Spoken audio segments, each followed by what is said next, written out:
రాష్ట్ర దేశ రాజకీయాలపై తనదైన కోణంలో ఆలోచనలను ఆవిష్కృతం చేస్తూ ఉంటారు కాంగ్రెస్ బహిష్కృత నేత మాజీ పార్లమెంట్ సభ్యులు ఉండవల్లి అరుణ్ కుమార్. ఆంధ్రప్రదేశ్కి సంబంధించి న్యాయపరంగా రాజకీయంగా తన పోరాటాన్ని కొనసాగిస్తూనే ఉన్నారు. రాజధాని నిర్మాణం, పోలవరం, ప్రత్యేక హోదా వంటి అనేక అంశాలపై ఆంధ్రప్రదేశ్ ఇప్పుడు సమస్యలను ఎదుర్కొంటోంది. అసలు ఈ విషయాలపై ఉండవల్లి అంతరంగం ఎలా ఉందో తెలుసుకునే ప్రయత్నం చేద్దాం. నమస్తే అండి. నమస్తే. చిన్నప్పటి నుంచి కూడా రాజకీయాల్లో ఉన్నారు మీరు. ఆల్మోస్ట్ ఇప్పుడు రాజకీయ వానప్రస్థం అనిపిస్తోంది మీరు సాగిస్తున్నటువంటి ప్రస్థానం చూస్తూ ఉంటే. 50 years ఇన్ పొలిటికల్ ఇండస్ట్రీ ఇప్పుడు ప్లాట్ఫామ్ లేకుండా పోయింది. పొలిటికల్ పార్టీ తోటి అసోసియేట్ అయి ఉండటమే పాలిటిక్స్లో కంటిన్యూ అవ్వటం కాదు. పొలిటికల్ పార్టీస్ తోటి ఎప్పుడు అసోసియేట్ అవ్వాలంటే పొలిటికల్గా పొజిషన్లోకి వెళ్ళాలనేటువంటి ఉద్దేశం ఉన్నప్పుడు, నాకు ఇంకా చాలా 60 ఏళ్ళు దాటిపోయాయి కాబట్టి నాకు ఇంకా పొలిటికల్గా పొజిషన్లోకి వెళ్ళాలనే ఉద్దేశం లేదు. నేను పాలిటిక్స్లోనే కంటిన్యూ అవుతాను, but not as a member of any party. అంటే పాలిటిక్స్లో కంటిన్యూ అవడం అంటే యాక్టివ్ పాలిటీషియన్గా ఉండడం వేరు, అంటే రాజకీయపరమైన ఆలోచనలు పంచుకోవడం వేరు. నిన్న మొన్నటి వరకు మీరు యాక్టివ్ పొలిటీషియన్, ఇప్పుడు ఎందుకు అంటే ఇప్పుడు ప్లాట్ఫామ్ కోసం ఎదురు చూస్తున్నారా వేరే పార్టీలు? కలేదు, ఇప్పుడు మీరు వచ్చి ఇంటర్వ్యూ చేస్తున్నారంటేనే ప్లాట్ఫామ్ ఉన్నట్టు లెక్క, లేకపోతే మీరు ఎందుకు వస్తారు? ఇదే దానికి తార్కాణం. మనం యాక్టివ్గా ఉన్నాం, మన యాక్టివ్నెస్ అనేది ప్రస్తుత పొలిటికల్ సినేరియోలో దాని ఇంపార్టెన్స్ ఉంది అన్నప్పుడే మీడియా మీరు వచ్చి మాట్లాడతారు నాతోటి, లేనప్పుడు రారు కదా. సో నేను ఎప్పుడు ఏ పార్టీలో ఉన్నా నేను చేసే రాజకీయం మాట్లాడటం, రాయటం, చదవటం, ఈ మూడే చేసేవాడిని. అంతకుమించి నేను చేసిన రాజకీయం ఏం లేదు. ఇప్పుడు కూడా అదే కంటిన్యూ చేస్తాను. ఆ కంటిన్యూ చేయడానికి మీలాంటి వాళ్ళు సపోర్ట్ ఇచ్చినంతకాలం కంటిన్యూ అవుతుంది. సార్, తర్వాత ఉండవల్లి ఓసరవల్లి అన్నటువంటి ఒక పార్టీ ఈ రోజున ఉండవల్లి ఊతం కోసం ఎదురు చూస్తోందా? నన్ను ఉండవల్లి ఓసరవల్లి అని ఏ పార్టీ వాళ్ళు అనలేదు. నెక్స్ట్ మీరు వైఎస్ఆర్సీపీని ఉద్దేశించి అని ఉంటారు. వాళ్ళు ఏం పెద్ద మన ఊతం అవసరం అయ్యే పొజిషన్లో వాళ్ళు ఏం లేరు. నాకు అప్పుడు ఇప్పుడు కూడా వాళ్ళతోటి మంచి సంబంధాలే ఉన్నాయి. అందరూ కాంగ్రెస్లోంచి వెళ్ళిన వాళ్ళే కదా, అందులో రాజశేఖర రెడ్డి కొడుకు. సో వాళ్ళతో ఎప్పుడు నాకు కాంగ్రెస్కి వైఎస్ఆర్సీపీకి సంబంధాలు బాగోలేనప్పుడు నేను కాంగ్రెస్ వైపు ఉన్నాను. కాంగ్రెస్లోంచి నేను బహిష్కృతుడిని అయిన తర్వాత వాళ్ళు నన్ను ద్వేషించడానికి అవసరం లేదు, నేను వాళ్ళకి దూరంగా ఉండడానికి అవసరం లేదు. సో అందరితోటి ఏ దూరం మెయింటైన్ చేస్తానో వాళ్ళతోటి అదే దూరంలో ఉంటాను. అంటే మీరు టిల్టింగ్ టువర్డ్స్ వైసీపీ అనేటటువంటి ఒక భావన రాజకీయ వర్గాల్లో ఉంది. అది మొన్న జగన్మోహన్ రెడ్డి మా ఇంటికి వచ్చాడు కాబట్టి అలా అనుకుంటున్నారు. ఆయన వేరే కారణం మీద మా మదర్ పోయిందని పరామర్శకు వచ్చాడు తప్ప పార్టీ రాజకీయాలు ఏం చర్చించలేదు. నాకు ఆయన తండ్రికి ఉన్నటువంటి సంబంధాన్ని బట్టి ఆయన మదర్ పోయిందని వచ్చాడు అంతే. నెక్స్ట్ న్యాచురల్గా చంద్రబాబు నాయుడు, జగన్మోహన్ రెడ్డి అంటే మాకు రాజశేఖర రెడ్డి కొడుకు మీద అభిమానం ఉండటం అందులో ఏముంది, సహజం అది. రాజశేఖర రెడ్డి కొడుకు సీఎం అవుతాడరా అంటే ఆనందిస్తాం. చంద్రబాబు నాయుడు గారితో మాకు ఎప్పుడు స్నేహ సంబంధాలు లేవు. ఆయన కాంగ్రెస్లో ఉన్నప్పుడు కూడా నాకు ఆయనకి పెద్ద పరిచయాలు లేవు. జగన్మోహన్ రెడ్డిని చిన్నప్పటి నుంచి చూస్తున్నాం. మన కళ్ళ ముందు కుర్రాడు సీఎం అవుతాడు అంటే మాకు ఆనందమే కదా. అంటే ఆయనకి మేధోపరమైనటువంటి మద్దతు అవసరం అయితే మీరు ఇవ్వడానికి సిద్ధంగా ఉన్నారా? అంత మేధస్సు నాకు లేదు, కానీ ఆయనకి అంటే రాజకీయపరమైనటువంటి ఆలోచనలు పరంగా ఏమన్నా కోరుకుంటే మీరు ఇవ్వడానికి సిద్ధంగా ఉన్నారా? ఆయనకేంటి, ఎవరికైనా ఇస్తాను. నువ్వు కోరుకుంటే నీకు ఇస్తాను, చంద్రబాబు నాయుడు కోరుకుంటే చంద్రబాబు నాయుడుకి ఇస్తాను. ఎవరు కోరుకున్నా ఏముంది, రాజకీయంలో ఉండటం అంటే అదే కదా. ఎవరన్నా నాకు తెలిసింది వాళ్ళకి తెలియంది ఉంటే నన్ను అడుగుతారు, నాకు తెలుసుంటే చెప్తాను. ఇందులో సీక్రెట్ ఏముంది, ఎవరు అడిగినా చెప్తాను. మొన్న ఎన్నికల్లో చూస్తే కేవలం వైఎస్ఆర్సీపీకి తెలుగుదేశం పార్టీకి ఓట్ల పరంగా 5 లక్షలు మాత్రమే తేడా ఉంది. అయినప్పటికీ కూడా ప్రజా మద్దతు అంత బలమైనటువంటి మద్దతు ఉన్నప్పటికీ కూడా ఇప్పుడు అనేక సమస్యలు ఉన్నాయి. రాజధాని కావచ్చు, పట్టిసీమ కావచ్చు, లేదా రైతు ఉద్యమం కావచ్చు, కాపు ఉద్యమం కావచ్చు, ఇన్ని ఉన్నాయి. ఇన్ని సమస్యలు ఉన్నప్పటికీ కూడా ప్రధాన ప్రతిపక్షంగా వైఎస్ఆర్సీపీ వైఫల్యం చెందుతోందా? అనుభవం ఉండాలి కదా. ఇప్పుడు గవర్నమెంట్ నడపాలంటే 300 మంది ఐఏఎస్ ఆఫీసర్లు, దానికి ఒక సిస్టమ్ ఉంది, ఏదెలా నడపాలో అన్నీ చెప్పడానికి అందరూ ఉంటారు. ప్రతిపక్షం నడపాలంటే చాలా కష్టం. ప్రతిపక్ష పాత్రని సమర్థవంతంగా పోషించడంలో వైఎస్ఆర్సీపీ విఫలమైందంటలో రెండో ఒపీనియన్ లేదు. ఖచ్చితంగా విఫలమైంది. ఆ విఫలం అవడానికి కారణాలు ఏంటంటే స్టార్టింగే ప్రతిపక్షంలో కూర్చోవలసి రావటం ఒకటి, తర్వాత పెద్ద హైప్లోంచి గ్యారంటీగా గవర్నమెంట్ వచ్చేస్తుందని అనుకుంటున్న టైంలో జస్ట్ నేరో డిఫరెన్స్ తోటి ప్రతిపక్షంలో కూర్చోవలసిన పరిస్థితి రావటం, ఇవన్నీ కొంచెం అరాయించుకుని సరైనటువంటి పాత్ర పోషించడానికి పట్టింది. ఇంక ముందు బాగుంటుందేమో చూద్దాం. ఇప్పటిదాకా అయితే ప్రభుత్వం ఎలా ఫెయిల్ అయిందో ప్రతిపక్షం కూడా అలాగే ఫెయిల్ అయింది. ఇప్పుడు మీరు ఇటీవల కాలంలో మాట్లాడుతూ ఆ, రానున్న ఎన్నికల్లో రెండే పార్టీలు ఉంటాయన్నారు. అంటే జాతీయంగా ఎంతో కీలకమైనటువంటి ఆంధ్రప్రదేశ్ని అత్యధిక కాలం పరిపాలించినటువంటి కాంగ్రెస్ పార్టీకి ఇంకా భవిష్యత్తులో ఆంధ్రప్రదేశ్లో మనుగడ లేదంటారు. ఇప్పుడు కనబడుతున్న పరిస్థితిని బట్టి అలాగే ఉంది. ఇందులో రాజకీయాల్లో ఎవరో కూడా కరెక్ట్ ప్రిడిక్షన్స్ ఎవరు ఇవ్వలేరు. ఎందుకంటే ప్రజలు కదా, ఇన్ని కోట్ల మంది ప్రజలు తీసుకునే నిర్ణయం ఇది. ఈవేళ కాంగ్రెస్ పార్టీ పొజిషన్ ఏంటంటే ఇంకా కాంగ్రెస్ అనేది దోషి అని ప్రజలు భావిస్తున్నారు. నిజానికి జరిగిందంతా కూడా కాంగ్రెస్ బీజేపీ కలిస్తే చేసే, తెలుగుదేశం వాళ్ళు చేయమంటే చేశారు. అందులో అందరి పాత్ర ఉంది. ఒకవేళ తప్పు అయితే అందరూ రెస్పాన్సిబుల్, రైట్ అయితే అందరూ రెస్పాన్సిబుల్. కానీ కాంగ్రెస్ అనేది అధికారంలో ఉన్నప్పుడు జరిగింది కాబట్టి కాంగ్రెస్ మీద ఆ కోపం ఉంది. అది ఇవాళకైతే తగ్గలేదు. ఏమో మన కేవీపీ రామచంద్రరావు బిల్లు పెట్టాడు. ఆ బిల్లు పెట్టినప్పుడు కొంత ఊపు వచ్చింది.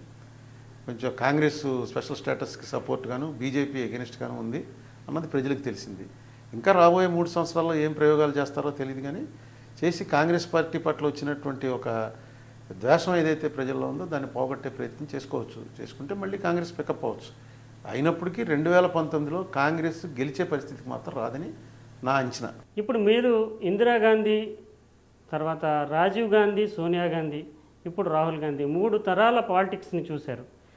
ఇప్పుడు అసలు కాంగ్రెస్ ఏ సమస్యను ఎదుర్కొంటుంది? 10 ఏళ్ళు రూలింగ్ చేసిన తర్వాత న్యాచురల్గా కాంగ్రెస్ పార్టీ ఓడిపోతుందని అందరికీ తెలుసు. సో దేశవ్యాప్తంగా కాంగ్రెస్ పార్టీ ఓడిపోవటానికి కారణాలు వేరు, ఆంధ్రప్రదేశ్లో నామరూపాలు లేకుండా పోవటానికి కారణాలు వేరు. దేశవ్యాప్తంగా మళ్ళీ కాంగ్రెస్ బతుకుతుంది, అందులో ఏం అనుమానం లేదు. భారతీయ జనతా పార్టీ వాళ్ళ మీద ఉన్న అంచనాలు నెమ్మదిగా ప్రజల్లో తగ్గిపోతున్నాయి. మోడీ గారు రాగానే ఏదో అద్భుతం జరుగుతుంది అనుకున్నారు, కానీ ఈ 2 ఏళ్లలో పెద్ద అద్భుతాలు ఏం చూపించలేదు ఆయన.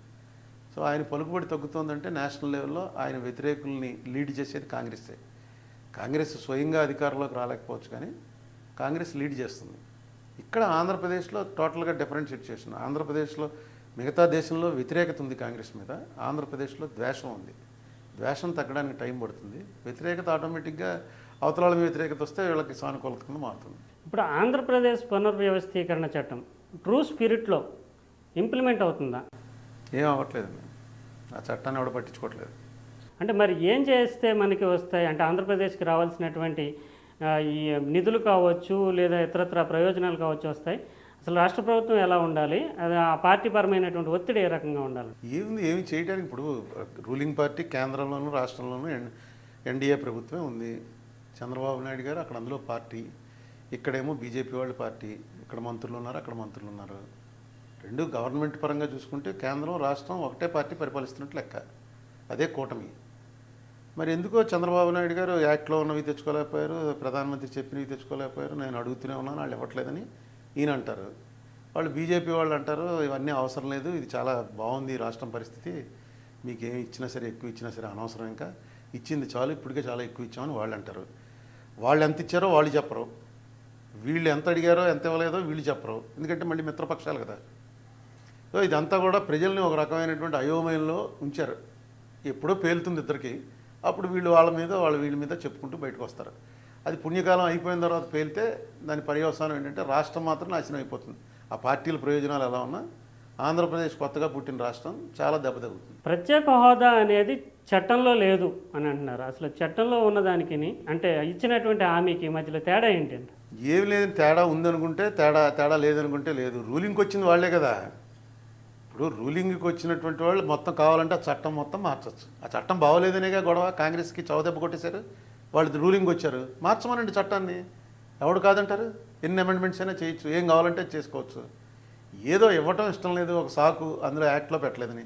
యాక్ట్లో పెట్టిన రీఎంబర్స్మెంట్ వెనక్కి ఇవ్వలేదు, యాక్ట్లో పెట్టిన రైల్వే జోన్ ఇవ్వలేదు, యాక్ట్లో పెట్టిన 58 to 42% ప్రకారం ఆస్తులు పంపిణీ జరగాలన్నారు, అది జరగలేదు. యాక్ట్లో పెట్టినటువంటి రాజధానికి ఇవ్వాల్సినటువంటి నిధులు ఇచ్చారా, అది ఇవ్వలేదు. యాక్ట్లో పెట్టినవి కూడా ఇవ్వలేదు.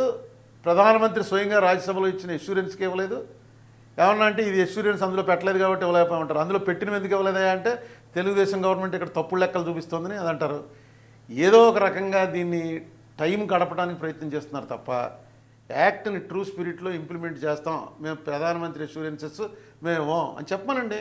మరి ఇటువంటి పరిస్థితుల్లో చంద్రబాబు నాయుడు ఎందుకు తెచ్చుకోలేకపోతున్నారు అనేది, అంటే కేంద్రం ముళ్ళు, చంద్రబాబు అరిటాకు, ఇలాగ ఒక ఉపమానం ఏదో చెప్పారు. ఏంటి అసలు దాని గురించి? అదే అరిటాకు వెళ్ళి ముళ్ళు మీద పడ్డా, ముళ్ళు అరిటాకు మీద పడ్డా అంటే చంద్రబాబు వెళ్ళి వాళ్ళ మీద పడ్డా, వాళ్ళు చంద్రబాబు మీద పడ్డా చంద్రబాబుకి చిరుగుతుందని చంద్రబాబు గారే చెప్పుకున్నాడు. నేనే చిరిగిపోతాను అని చెప్పి. అది ఆంధ్రప్రదేశ్ ఏం జరగదు, చంద్రబాబు నాయుడు గారే చిరిగిపోతాడు. ఆయనే చెప్పుకున్నాడు డైరెక్ట్గా. ఏమున్నాయో మరి, ఏం గొడవలు ఉన్నాయో, ఏం కరప్షన్ ఛార్జెస్ ఉన్నాయో, వెనకాలే ఉన్నాయో నాకైతే తెలియదు. ఆ ఓటు నోటు కేసు ఏం పెద్ద అంత సీరియస్ కేసు ఏం కాదు. అందులో చంద్రబాబు నాయుడు గారు ఇన్వాల్వ్ అయ్యి ఆయన్ని మీద ఏదో చేసే ప్రయత్నం చేస్తారని నేను అనుకోవట్లే. అందులో ఆయన ఇన్వాల్వ్మెంట్ చాలా తక్కువ. జరిగింది తెలంగాణ రాష్ట్రంలో. వాళ్ళంతా కూడా టీవీ వీడియోలోనే చూపించారు కదా మీరు అందరూ, అందరికీ తెలిసి ఏం జరిగింది. అందులో చంద్రబాబు నాయుడు గారికి పెద్ద సంబంధం ఉందని నేను అనుకోవట్లే. మరి వేరే ఏమన్నా ఉన్నాయేమో నాకు తెలియదు. అంటే అంత బలహీనంగా ఉందా రాష్ట్ర ప్రభుత్వం కావచ్చు, తెలుగుదేశం? రాష్ట్ర ప్రభుత్వం కదా, ఆయన చంద్రబాబు నాయుడే రాష్ట్ర ప్రభుత్వం. ఆయన అడగట్లేదంటే ఏంటి, అంతేగా. బలహీనం అవ్వబట్టే అడగట్లేదు. గట్టిగా అడగాలి. రావాల్సింది అడగటానికి కూడా మనం సంకోచిస్తున్నామంటే మీ దగ్గర ఏదో బ్లాక్మెయిలింగ్ పాయింట్ ఉందన్నమాట. అడిగితే మీరు అది బయట పెడతారేమో అని అడగట్లేదు అనమాట.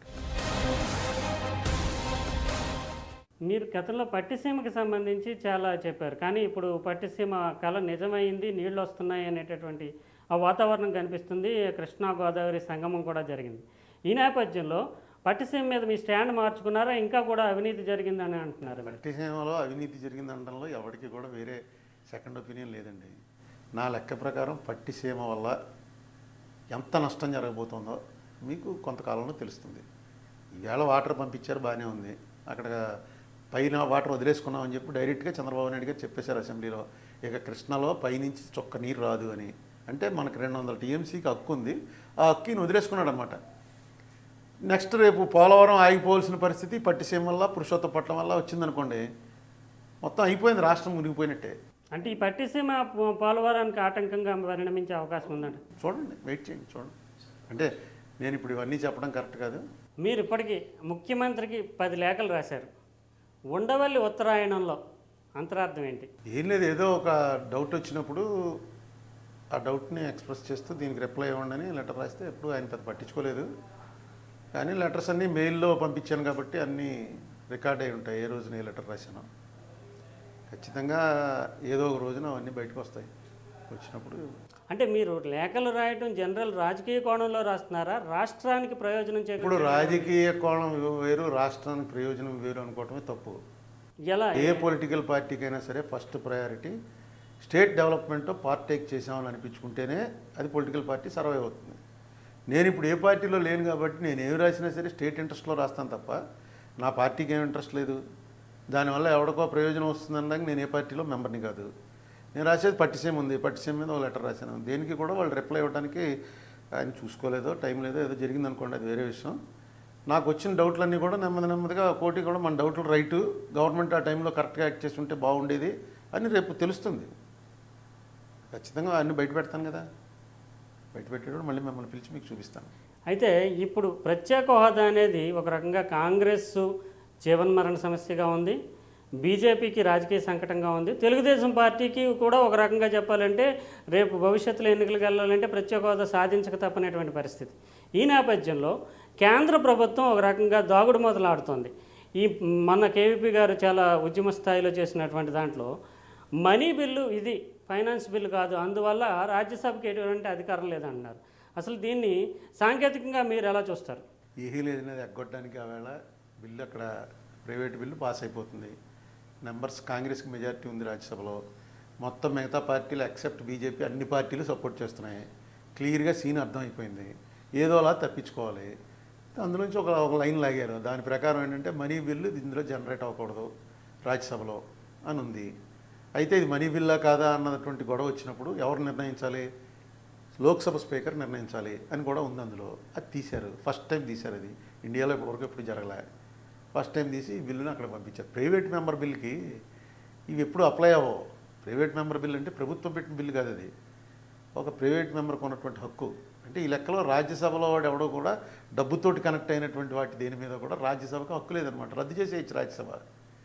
రాజ్యసభ మేధావుల సభ, పెద్దల సభ అని అనుకున్న రాజ్యసభలో ఈ బిల్లు పెడితే దీన్ని అక్కడ కనుక బిల్లు పాస్ అయ్యింది అంటే లోక్సభలో వాళ్ళు ఓడించేయచ్చు మళ్ళీ. కానీ వాళ్ళ ఇంటెన్షన్స్ ఎక్స్పోజ్ అయిపోతాయి. వాళ్ళు ఇప్పుడు దాకా ఏం చెప్తున్నారు? ఏ పార్టీ వాడు ఒప్పుకోవట్లేదు, స్పెషల్ కేటగిరీ స్టేటస్ ఇస్తేనూ ఒప్పుకోవట్లేదు కాబట్టి ఇవ్వలేకపోతున్నాం అని చెప్పి జైట్లీ అంటాడు. యాక్ట్లో పెట్టలేదు కాబట్టి ఇవ్వలేకపోతున్నామని వెంకయ్యనాయుడు అంటాడు. ఇప్పుడు అన్ని పార్టీలు ఒప్పేసుకున్నారు. ఇక ఏ పార్టీని అనగలరు వీళ్ళు? బీజేపీ ఒప్పుకోవట్లేదు. ఎందుకు ఒప్పుకోవట్లేదు ఇప్పటికీ తెలియట్లేదు. అసలు చంద్రబాబుకి ఆయనకి ఏమైనా గొడవలు ఉన్నాయా? వాళ్ళకి ఎందుకు ఇవ్వట్లేదు స్పెషల్ కేటగిరీ స్టేటస్? అన్ని రాష్ట్రాలు ఇవ్వండి పాపం, చూసాం కదా ఎంత దెబ్బలాట అయింది. ఇక్కడ గొడవ అయ్యా, రాష్ట్రాన్ని విడగొట్టేశారు, ఆ వేళ ప్రామిస్ చేశారు ఇవ్వండి. ఇది కూడా 5 ఏళ్ళకే అడుగుతున్నది. మిగతా రాష్ట్రాలు మనది ఒకటి కాదు. మిగతా రాష్ట్రాలు అడుగుతున్న రాష్ట్రాలు శాశ్వతంగా మనం అడుగుతున్నాయి. మనం 5 ఏళ్లే టెంపరీ. ఏంటి ఇవ్వండి అని అందరూ చెప్తున్నారు. వాళ్ళకి ఇవ్వటం ఇష్టం లేదు, ఎందుకో రాజకీయ కారణాల వల్ల. ఏమిటన్నది నాకు సరిగ్గా అవగాహన రాలేదు ఇంకా. అంటే ఇదే అంశం మీద జయరాం రమేష్ మాట్లాడుతూ సభా హక్కులు ఉల్లంఘన నోటీస్ ఇస్తాం జైట్లీగా ఇచ్చాడు ఆల్రెడీ. ఏంటి దానివల్ల ఏమైనా ప్రయోజనం ఉంటుందా ఆంధ్రప్రదేశ్? ఆయన తప్పు చెప్పాడు. ఫైనాన్స్ కమిషన్ వాళ్ళు ఇవ్వటానికి వీలు లేదు అని చెప్పాడు హౌస్లో తప్పు చెప్పకూడదు, అబద్ధం చెప్పాడు. వెంటనే వీళ్ళు ఆ ఫైనాన్స్ కమిషన్ బుక్ తీసి అందులో ఏమి రాసిందో చూపించారు. మొత్తం చూపించి ఇందులో ఎక్కడుంది అసలు? అసలు ఆంధ్రప్రదేశ్ ప్రసక్తే లేదు. స్పెషల్ కేటగిరీ స్టేటస్ ఆంధ్రప్రదేశ్కి ఇవ్వాలా వద్దా అన్నటువంటి మాటే లేదు. అందులో ఏమన్నారంటే స్పెషల్ కేటగిరీ స్టేటస్ ఉన్న స్టేట్లని మిగతా స్టేట్లని వేరువేరుగా చూడొద్దు, అన్నింటినీ కూడా ఒకే టైప్లో చూసేటువంటి వాతావరణం కల్పించుకోవడానికి ఇక ముందు ఇలా ప్రయత్నం చేయండి అని ఉంది. అందులో ఆంధ్రప్రదేశ్కి 5 ఏళ్ళు స్పెషల్ కేటగిరీ స్టేటస్ ఇస్తామన్నటువంటి మాటే చాలా స్పెషల్ సర్కమస్టెన్సెస్లో జరిగింది. అది ఆంధ్రప్రదేశ్కి అసెంబ్లీకి ఇష్టం లేకుండా, ఆంధ్రప్రదేశ్ ఎంపీలకి ఇష్టం లేకుండా, ఆంధ్రప్రదేశ్లో ఉన్న ఎవ్వడికి ఇష్టం లేకుండా విభజన చేస్తున్నప్పుడు కంటి తుడుపు చర్యగా ఓహో ఈ స్పెషల్ కేటగిరీ స్టేటస్ ఇస్తున్నాం మీకు 5 ఏళ్ళు అని చెప్పితే ఏదో కొంచెం ఉపశమనం పొందుతారనే ఉద్దేశంతో ఆ వేళ పెట్టారు. దీనికి మిగతా దేశంలో ఇప్పటివరకు ఎప్పుడూ జరగనటువంటి విభజన ఇది. దీనికి మిగతా రాష్ట్రాలకి సంబంధం లేదు. అయితే ఈవేళ మిగతా వాళ్ళు ఒప్పుకోవట్లేదని కాసేపు, ఫైనాన్స్ కమిషన్ ఒప్పుకోవట్లేదని కాసేపు ఏదో చెప్పి లాగుతున్నారు. ఇస్తారనేటువంటి ఉద్దేశం వాళ్ళకు ఉన్నట్టు నాకేం కనపట్లే. నెక్స్ట్ రప్పించుకోవడానికి కావాల్సినటువంటి ఇది చాకచక్యం చూపించట్లేదు ఈయన చంద్రబాబు నాయుడు. ఎందుకో చూడాలి. అంటే చంద్రబాబు నాయుడు ఇంకా కూడా తెచ్చుకునేటటువంటి సామర్థ్యం ఉందంటారండి. చంద్రబాబు నాయుడు తలుచుకుంటే ఈజీగా వస్తుంది. చంద్రబాబు నాయుడు ఏంటండి, ఇండియా మొత్తం మీద అంత మ్యానిపులేటర్ ఎవడు లేడు. ఆయన సాధించుకోవాలి అనుకుంటే సాధించగలడు. ఆయన ఎందుకో దీని మీద పెద్ద మొదటి నుంచి అలాగే మాట్లాడుతున్నాడుగా, ఇదేం సంజీవిని కాదు, ఇది వచ్చేస్తే పెద్ద ఇది వచ్చేది అని ఆ లైన్లోనే మాట్లాడుతున్నాడు.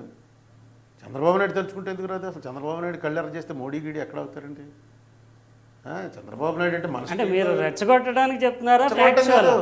ఇప్పుడు మోడీ అన్నవాడికి బీహార్ ఎలక్షన్లో దెబ్బతిన్నాక, ఢిల్లీ ఎలక్షన్లో దెబ్బతిన్నాక మనిషి వీక్నెస్లో ఉన్నాడు. రేపు ఉత్తరప్రదేశ్ ఎలక్షన్లు వస్తున్నాయి, పంజాబ్ ఎలక్షన్లు వస్తున్నాయి. చంద్రబాబు నాయుడు కనుక డిక్లేర్ చేసి నేను ఆ ఎలక్షన్స్లో వెళ్ళి మీ సంగతి బయట పెడతాను, ఏం చెప్పినా నమ్మకండి మోడీ అని చెప్పి నేను వీడియో షోలు వేసి మొత్తం అందరికీ చెప్తాను ప్రజలకి అంటే చంద్రబాబు నాయుడుకి ఆ గ్లామర్ ఉంది. ఇతను చాలా మేధావి, ఇతను చాలా డిఫరెంటు, చాలా గొప్పవాడు, కంప్యూటర్ అతనే కనిపెట్టాడు, షటిల్గా ఎందుకు కిందనే నేర్పాడు, ఇలాంటివన్నీ పబ్లిసిటీకి మనకంటే నవ్వు వస్తుంది. కానీ మిగతా దేశం అంతా కూడా నమ్ముతారు చంద్రబాబు నాయుడు చాలా గొప్పవాడని. ఈ థ్రెట్ కానీ ఇచ్చాడంటే వెంటనే స్పెషల్ కేటగిరీ స్టేటస్ అక్కడ డిక్లేర్ చేసి తీరాలి. ఎందుకంటే ఇదే కొత్తగా చేసింది కాదు, గత ప్రధాని ఇచ్చింది, గత క్యాబినెట్ పాస్ చేసింది, ఈ క్యాబినెట్లో ఇస్తున్నారు, అది 5 ఏళ్ళకి. ఏంటి దీనికి డిలే? ఇది అసలు చంద్రబాబు తలుచుకుంటే, అసలు నేను చెప్పేది నా ఊహ, చంద్రబాబు తలుచుకుంటే ఇలాంటి 100 ట్రిక్కులు చేయగలడు. ఆయన చేసి వరుసలో పెట్టగలడు. మరి ఎందుకో దాని మీద ఆయనకి ఆసక్తి లేదా ఏంటి నాకు అర్థం కాల. ఇప్పుడు అమరావతి అనేది భవిష్యత్ రాజధాని, చాలా అంటే ప్రపంచంలోనే అత్యంత అధునాతనమైనటువంటి రాజధాని అనేటటువంటి ఒక వాదన తెలుగుదేశం పార్టీ కావచ్చు, ప్రభుత్వం కావచ్చు, కేంద్ర ప్రభుత్వం కూడా విశ్వసిస్తున్నటువంటి పరిస్థితి. మరి రాజకీయ ప్రత్యర్థులు మాత్రం దాన్ని వేరే కోణంలో చూస్తున్నారు. రాజకీయాలు గీజకీయాలు ఏం సంబంధం లేకుండా తొందరలోనే అమరావతి నిజ స్వరూపాన్ని బయట పెడతాను. ఎలా? వెయిట్ చేయండి, అది సస్పెన్స్లో ఉంచండి. అమరావతి నిజ స్వరూపం ఏంటో, అసలు దాని వెనకాల బ్యాక్గ్రౌండ్ ఏంటో మొత్తం అంతా తయారైంది, తొందరలోనే బయటకు వస్తుంది. మీరు గతంలో పట్టిసీమ కావచ్చు, రాష్ట్ర ఫైనాన్సెస్ కావచ్చు, రాష్ట్ర ప్రభుత్వం విడుదల చేసిన శ్వేతపత్రాలు కావచ్చు, వీటన్నిటి మీద కూడా బహిరంగ చర్చకు రండి అంటే సవాల్ ఇసిరారు. మీ దగ్గర ఉన్న ఆధారాలు ఏంటి? అసలు బహిరంగ చర్చకు వస్తే ప్రభుత్వాన్ని ఏ విషయాలు బయట పెడదాం అనుకుంటున్నారు? ఏ విషయం మీదైనా సరే, ఇప్పుడు నువ్వు వచ్చి నన్ను అడుగుతున్న ప్రశ్నలు, అలాగే వచ్చేవాళ్ళు కూర్చుంటే నేను అడుగుతాను ప్రశ్నలు, మీరు కెమెరాలు పెడతారు, వాళ్ళు చెప్పింది కరెక్ట్ అయితే నేను తప్పు అయిపోతుంది, క్షమించండి మీరు చెప్పింది రైట్ అంటాను. నా ప్రశ్నలకి జవాబులు వాళ్ళ దగ్గర లేకపోతే ప్రభుత్వం ఎక్స్పోజ్ అవుతుంది. అంటే ఉండవల్లి అరుణ్ కుమార్ ఇప్పుడు నథింగ్, ఏమీ లేదు, ఆయనకు రాజకీయ ప్లాట్ఫామ్ లేదు, పార్టీ పరమైన పదవి లేదు, ఏమీ లేదు. ఒక ప్రభుత్వము మీరు అడుగుతున్నటువంటి ప్రశ్నలకు ఎందుకు సమాధానం చెప్పాలి? అక్కడ చెప్పగలదు, అందుకే చెప్పట్లేదుగా. మరి మీరు సవాల్ విసరడంలో అంతరార్థం ఏంటి? ఒక పౌరుడిగా ప్రతి ఒక్కరికి కూడా ఆ హక్కు ఉంటుంది తెలుసుకోవడానికి, అందుకే రైట్ టు ఇన్ఫర్మేషన్ కూడా పెట్టారు. రైట్ టు ఇన్ఫర్మేషన్ యాక్ట్ కింద తెప్పించినటువంటి వాటికి అతీతమైన కరప్షన్ యాక్టివిటీస్ అవి రైట్ టు ఇన్ఫర్మేషన్లో రావు. రైట్ టు ఇన్ఫర్మేషన్లో నేను తెప్పించుకున్నది ఈ కోర్టు మీరు 500 రూపాయలు కొన్నారని చెప్పి అకౌంట్ రాస్తే నేను మీకు రైట్ టు ఇన్ఫర్మేషన్ కింద అడిగితే మీరు 500 రూపాయలు కొన్నారన్న బిల్లు పంపిస్తారు. యాక్చువల్గా నేను ఆ మ్యానుఫ్యాక్చరర్ దగ్గరికి వెళ్ళి వాడికి ఎంత నీకు సప్లై చేశాడో 150 రూపాయలని నేను నా దగ్గర ఉంది. వాళ్ళు వచ్చి కూర్చుంటే చూపిస్తాను, ఇది 150 రూపాయలదా, నువ్వు 500 అని బిల్లు ఇచ్చావు, ఇది ఏంటి ఇలా తేడా ఏంటని. అది వాళ్ళకి తెలుసు, అందుకే రారు. ఒక వ్యక్తిగా ఉండవల్లి పోరాటం కంటే ఒక వ్యవస్థాపరమైనటువంటి ప్రతినిధిగా భాగస్వామిగా పోరాటం చేయడానికి ఒక బలం ఉంటుంది. సో మీరు ఆ రకమైనటువంటి వ్యవస్థాపరమైనటువంటి మద్దతుని పార్టీ రూపంలో కావచ్చు, ఇంకో పరంగా కావచ్చు. నేను ఆల్మోస్ట్ ఇంకా యాక్టివ్ పాలిటిక్స్ నుంచి రిటైర్ అయిపోయినట్టే. ఇది ఏంటంటే నాకు ఇంకో పని చేత కాదు, నా నైజం ఇది. చిన్నప్పటి నుంచి రాజకీయాల్లో ఉన్నాను, ఏదో నా దృష్టిలోకి వచ్చినాయి పబ్లిక్లో పెడతాను. మీలాంటి వాళ్ళు చూపించినంతకాలం చూపిస్తారు, చూపించడం మానేస్తే ఇది మానేస్తాం.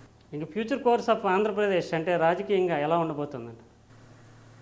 చాలా జటిలంగా ఉండబోతుంది, ఊహించడానికి వీల్లేనటువంటి పరిస్థితిలో ఉండబోతుంది.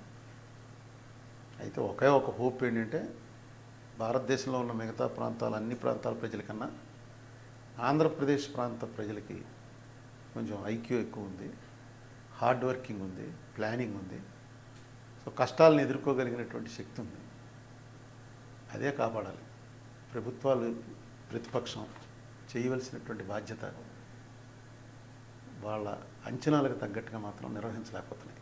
పార్టీ వేదికలపై నుంచి కాకుండా వ్యక్తిగతంగా ప్రజా సమస్యలపై తన రాజకీయం కొనసాగిస్తూనే ఉంటానని, భవిష్యత్తులో ఆంధ్రప్రదేశ్ రాజధాని నిర్మాణంలో చోటు చేసుకుంటున్నటువంటి అవినీతి ఇతరత్ర అంశాలను, అదే సమయంలో పట్టిసీమ పోలవరానికి సంబంధించినటువంటి అంతర్గత విషయాలను, ప్రత్యేక హోదాకి సంబంధించినటువంటి విషయాలను, మరిన్ని నిజాలు వీటిలో దాగున్నటువంటి అంతర్గత అంశాలను ప్రజల ముందుకు తెస్తానంటున్నారు ఉండవల్లి అరుణ్ కుమార్. ఇది ఆయనతో మనం మాట్లాడినటువంటి విషయాల సారాంశం.